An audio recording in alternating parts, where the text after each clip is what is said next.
Well, absolute pleasure to be here, Suzanne, and lovely to be presenting to you all at Virtual Stampex.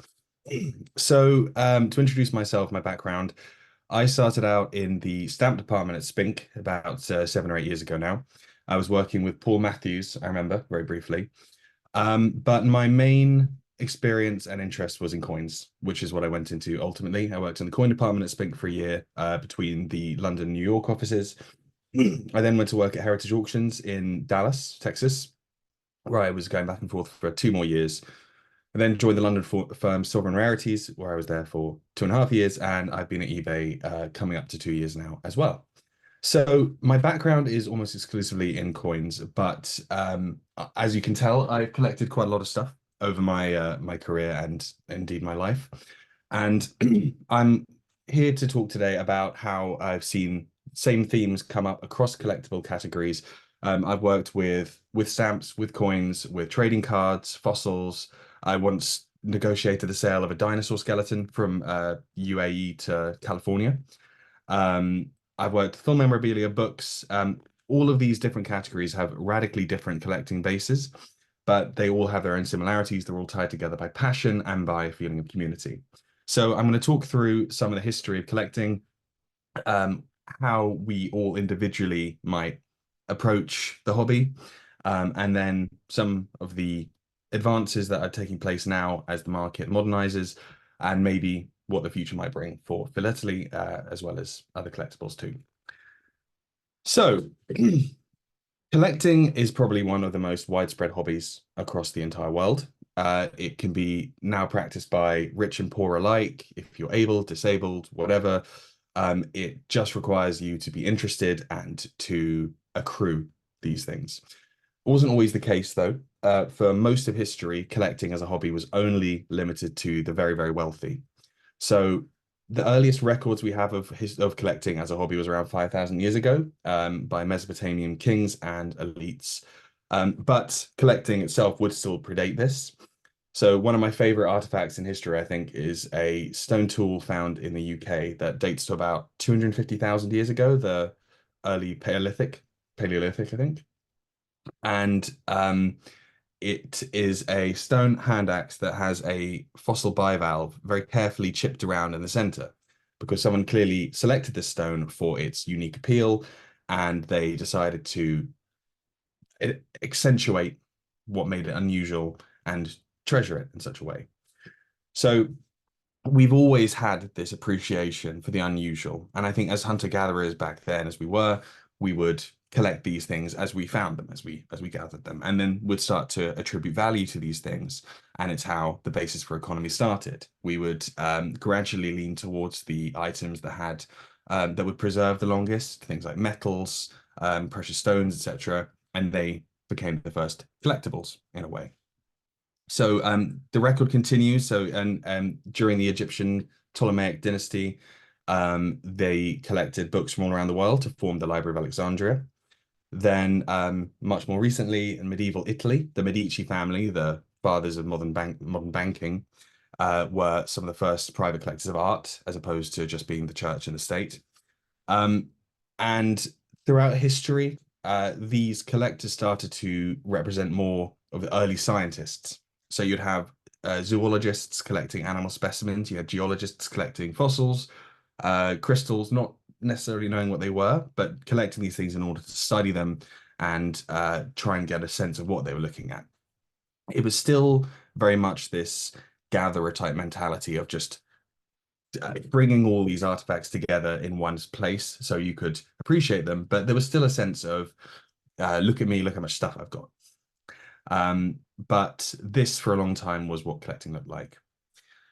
But once again, this was really limited to just the wealthy, because the money you needed to bring all these artifacts from around the world to properly display these things, to have a space for it, you couldn't just be a pauper. You really had to be someone with a bit of standing in society and a bit of money to buy these things in the first place. So this gave way to the more scientific approach of the antiquarians in the 18th century. And these are the precursors of modern day archaeology. So this was when we had a bit of a scientific revolution, and there was more focus on cataloging and actually attributing these things and getting a chronology. I don't know if any of you are regular attendees of the British Museum. It's one of my favorite places in the world. And my favorite room is the Enlightenment Gallery, which is on the ground floor. And it's a huge, very dramatic room lined with glass cases, all of which have antique books, artifacts, Greek helmets, stone tools, fossils, all sorts. It's meant to showcase how we used to deal with archaeology before it really became a science. So you'll notice there's not many descriptions of the things on the walls. They're all brought together in the same manner as a display, an art gallery. And I remember being frustrated going through it when I first started at University College London as an archaeology degree, that I couldn't know what everything was. And I think that's the point. I think it was that was what museums and archaeology was before we really started to learn and research, and all of us collectors became academics in a way. This was still very much a wealthy pursuit. Coins was one of the first collectibles in a modern sense, starting maybe towards the end of the 17th century and the early mid 18th century. And once again, this was really started to be something that they could catalog, they could appreciate the change of artistry and style over the centuries, but you had to be quite wealthy in order to be able to hold on to these coins without spending them. So 1840, penny black was introduced, and stamps ended up being the first truly sort of album collectible that was available to the layman almost as soon as they were produced. You didn't have to be rich to have them. You had to be able to afford the postage stamp itself, but you didn't need to actually be up there with the creme de la creme of society. You just needed to be able to afford postage. And then you could start to gather them from the letters you received and build a collection of your own.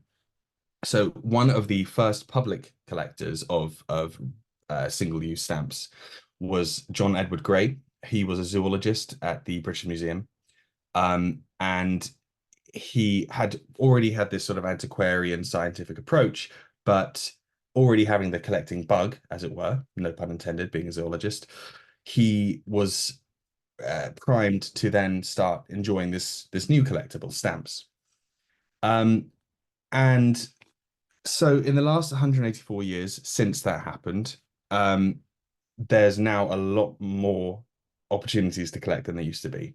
Back then, stamps was one of the first truly everyday, every rung of society collectible, with, of course, the best collections being formed by the wealthy still, and then nothing changes there. But we now have far more range of things we can collect.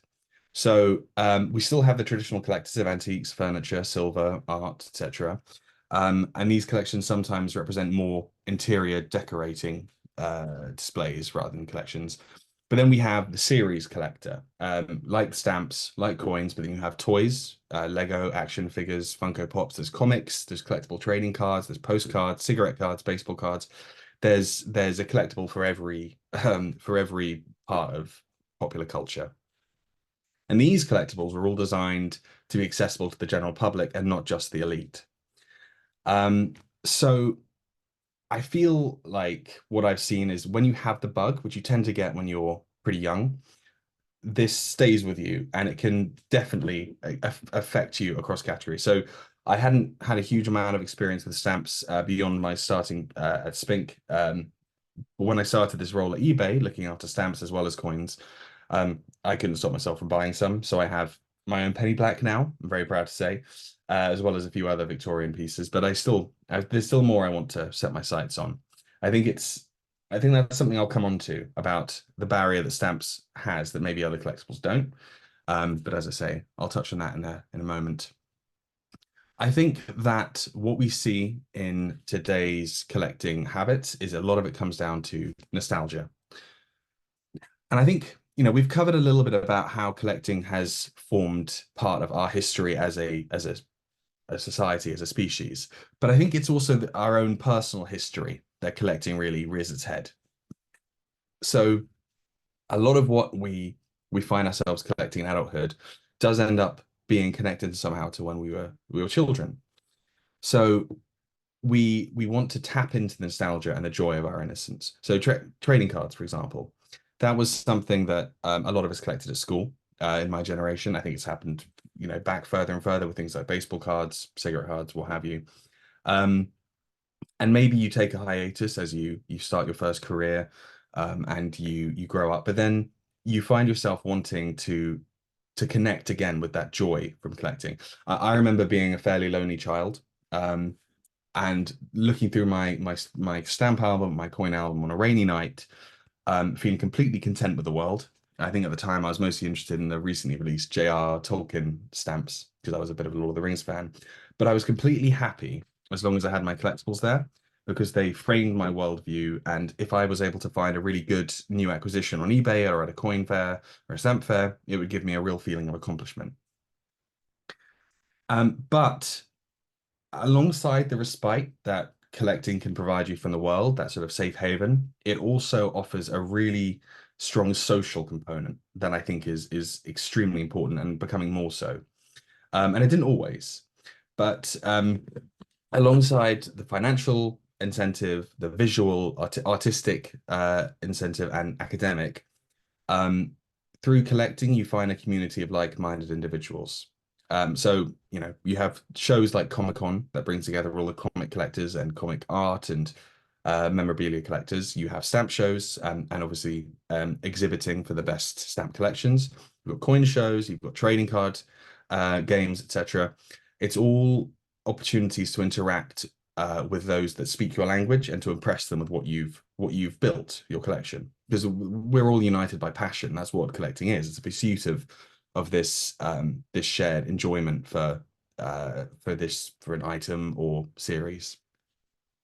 So there's often a secondary objective as well beyond that. So, you might want the items, you might want to have a community, things like trading card games. There's often the secondary objective of actually playing the game. There's a more practical application.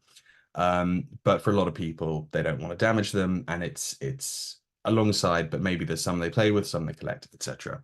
But stamps, of course, they had a very real purpose as well. And collecting was just sort of incidental after that.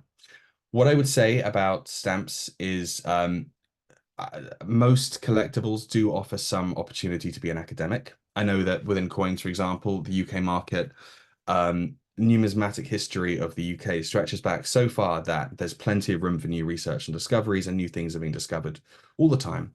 If you look at the US numismatic trade, for example, instead, everything is portioned into minute die varieties and any errors, anything like that, because there's so many interested collectors all piling into a relatively short numismatic series. And what that means is that you do tend to find uh, a lot of scrutiny. That means there's less to be discovered. With stamps, I would say that it is more academic than other areas, and to really appreciate what you're looking at, you do have to have a lot of background knowledge already. And I think that can sometimes form a barrier to new collectors. I will say, uh, any um, any observations that anyone has on my analysis of the stamp trade, I would be very happy to take any criticism or consideration because it's something I'm still learning about, and it's something that I am desperate to fully get my head around. So I think we've all noticed in this day and age the secondary objective that many collectors have, and particularly newer, younger collectors, is to use their collectibles as an investment. And I think that is what's underpinning a lot of modern collecting. So the introduction of the internet in the early 90s and its growth throughout the last 3 decades has revolutionized the collecting space. I think, amongst other things, it's allowed real-time analysis of price trends, but it's also helped isolated enthusiasts for quite niche, esoteric collectible types find each other. And we're talking on a macro and a micro scale. It's not just people collecting a very certain niche form of, I don't know, action figure. It's also people within stamps themselves. Maybe someone who has an appreciation for a specific trash mail, something where they're quite unique on their own, and then they're able to find all of the other collectors enthusiastic about this around the world. And suddenly, this forms a little community that has a chance to grow, and the dilution of the overall interest itself kind of continues. And I think that the potential to compare pieces in real time through high resolution images and to properly gauge the comparative rarity of each type through population reports has paved the way for the success of third-party grading in a lot of different collectible categories. So coins, comics, cards, etc. And that is the practice, obviously, where they are sent away and a team of experts will analyze it, make sure it's authentic, check for any varieties, although that's often missed off, I've noticed in coins, and encapsulate it with a grade, typically. And this mostly came in because this sudden ability to compare across market, to compare all the known specimens from a particular series, for example, that meant that you needed a way of properly differentiating between them. And it meant that we started to get really focused on the minutiae of whether this is slightly less bent than another example or better preserved, what have you. I will say that as a devil's advocate point about third-party grading, it did cause a real significant crash in the coin market in the late 80s. So coins were the first graded collectibles, starting in about 1986 with two firms, NGC and PCGS. And the ability of novices who didn't know what they were looking at to suddenly participate in this trade hugely inflated the price for a lot of coin types. Wall Street got involved. I think Merrill Lynch was focused on these as well and was selling coin assets to their investors. And it was all because there was suddenly this ability to know the coin was authentic and know the variety and know the grade. And it meant that it was much easier to price these things and sell them as an asset. And what this created was a huge amount of speculation between traders. And by the coin show in late 1989, it became clear there weren't actually end consumers willing to pay these prices, and the market collapsed for those coins. And it was only with the introduction of the internet and indeed eBay in the mid-90s that prices were able to stabilize, and there was this transparency to accompany the third-party grading itself. So it was a market-wide knowledge which grade coin would be worth X amount, etc. And it started mostly in the US, but over the last few years, it's been far more prevalent in the UK, particularly for comic books and trading cards, but also for coins. Although there are a lot of very traditional collectors who still publicly denounce it, but I know for a fact it's still used quite widely, especially for the newer collectors. So when I started my career, I was at Spink, which is obviously a very traditional auction house, and we didn't grade anything typically. And then I moved on to Heritage, where everything's graded. And at first, I quite resisted the trend. I thought I don't really understand why this is such a factor, especially when it came down to eye appeal. That was something that frustrated me. You'd see a coin with a really, really excellent toning or strike was really good, and it would be marked down from one that was technically higher grade, but was ultimately an uglier coin. But I do recognize it now as a tool that can be used or not used as best suits the individual coin. I think that so during COVID, it really helped the global trade to continue, especially as you weren't able to see these items in hand. And I think the question of authenticity as well as quality is becoming more and more prevalent with more sophisticated fakes entering the market. And so grading has its usefulness there. So over the last few years, we've seen an influx of more inexperienced buyers in a lot of these different categories. And it's similar to what happened in the late 80s, except we have this price transparency now. I feel that cryptocurrency as a concept has helped fuel this, where a lot of people were all piling in to follow the global trend and try and make money. And it created a sort of self-sustaining Ponzi scheme where the new investors were paying the buyouts of the previous ones. But what I noticed within coins, for example, was a lot of new collectors during 2020, 2021, the pandemic. A lot of these new collectors were specializing in modern coins, new releases from the Royal Mint, and they were trying to get the highest graded ones they could. And again, it was them understanding this new releases over the more sort of esoteric historic coins, which were too complex for them. But they understood that these were made, the number of them were made, and if they graded them, there'd be a market for them. So the market settled after a couple of years, and a lot of modern coins dropped in price. And a lot of these would-be collector dealers, they had their fingers burnt and they left. However, a fairly significant chunk of those new entrants to the market, they had branched out a little bit into some of the earlier sovereigns, into some of the gold coins of the late 19th and mid 20th century, and they've remained. And it has created price growth and community growth in that area because these people entered the market thinking they might be able to make money, and they stayed because their interest was activated. They got the bug, as it were. So I was speaking to my 15-year-old cousin the other day, who has 120,000 followers on TikTok. And he buys and sells sneakers and designer clothes from eBay, from charity shops, etc.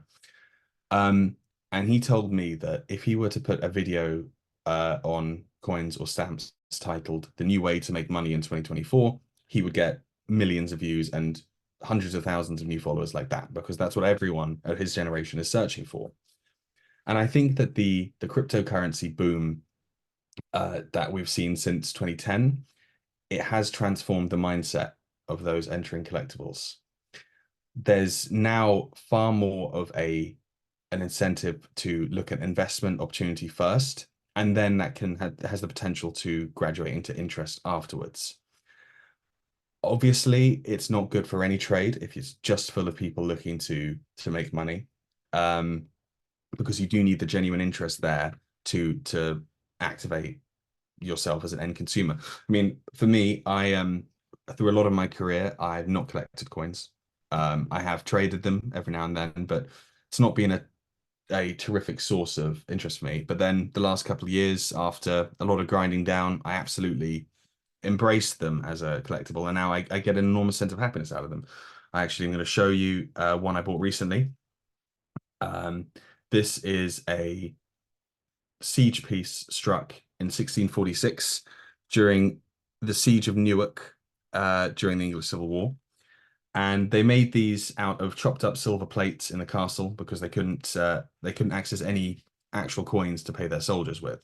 But what I like about this one, which makes it unusual, is that it's still on the edge there bears the hallmark of the plate it was taken from, which shows it was made in 1638 and only 8 years later was turned into a coin. So I was able to find my area of interest in this through being involved, as it was my career, as it was my job, and it was an opportunity to buy and sell online. And I think that that potential of turning a profit will involve more people in the trade becoming familiar with the artifacts themselves, and greatly improve the chances of them really getting interested and then participating as a collector rather than just a would-be dealer. What differentiates stamps is that there isn't third-party grading as an option, and I'm sure that that is a relief to a lot of traditional philatelists. I mean, I use grading for certain coins, but then I don't for others.